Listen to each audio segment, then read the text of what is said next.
अइबो तोरा गौवा के बोरी। अच्छा अइबो तोरा गौवा के बोरी। मिलबो चोरी चोरी तोहरा से गोरी। पागल कइले रूपवा बा तोरी। मिलबो चोरी चोरी तोहरा से गोरी। पागल कर देंगे की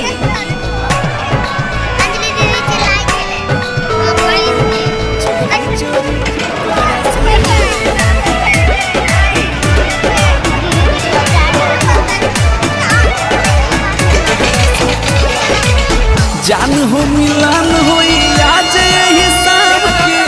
बच के तनिक आराम से। अच्छा ठीक है हल्का मिले वही की। हमारा दिल